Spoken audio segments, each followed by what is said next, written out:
Randy Conway here. Wanted to share with you a little rhyme and a little reason.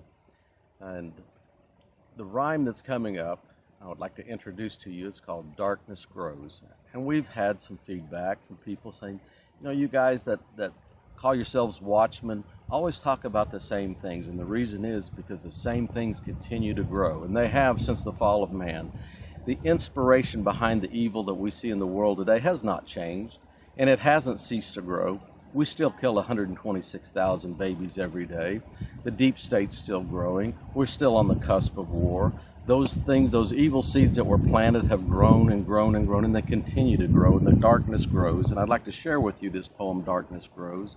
And I hope you appreciate the words of warning and the words of Scripture and the words of prophecy, but also appreciate the fact that there is a hope for those who have put their faith and trust in Jesus Christ.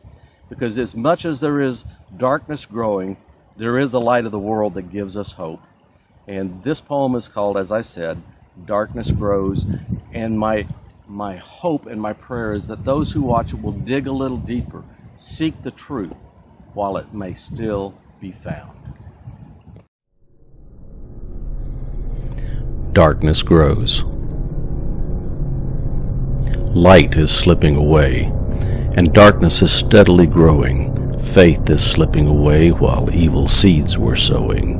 Men now acclimated to and embracing the growing darkness. Delusions seize their mind and their hearts are gripped by darkness. Soon the light will be no more, and in the darkness dangers loom. With drawn curtains to be unseen, men gather in a darkened room. The sun will not light the way, and our pathway will be dark. Evil plans are drafted, and on the final journey we have embarked. With the darkness fear is nurtured, and an impending terror's grown. Within the darkness a pandemic grows, unlike any man has ever known. Within the darkness the tempest of nature has begun to churn. Within the darkness intercessors are at work, praying men will learn. Praying the evil plans of evil men will not prevail, the wretched pedophilic plans for evil that Satan birthed in hell.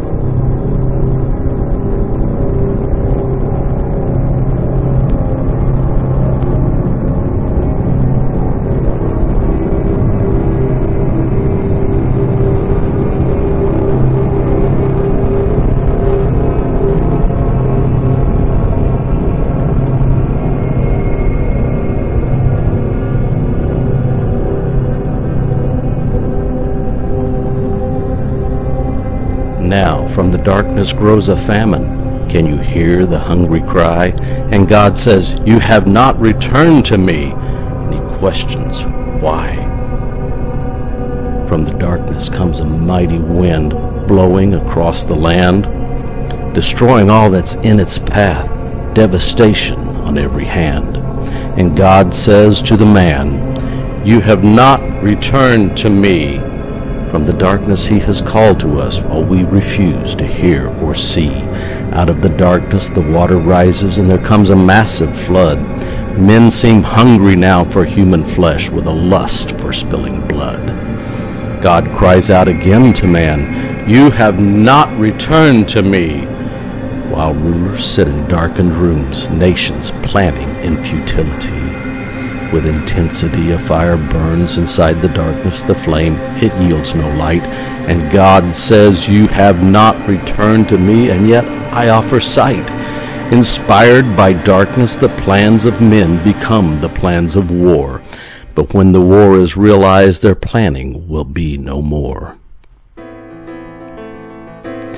The labor pains are growing closer. The Bible predicts our destiny. The cry of heaven now sent to earth, the time is now, return to me.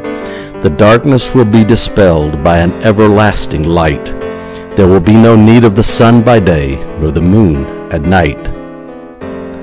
The light of the world has conquered darkness and the plans of Satan's hordes. With bowing knees all tongues confess that light is the Lord of Lords. Those who answered the call as God cried out, "Return to me," will escape eternal darkness, living with the light for all eternity.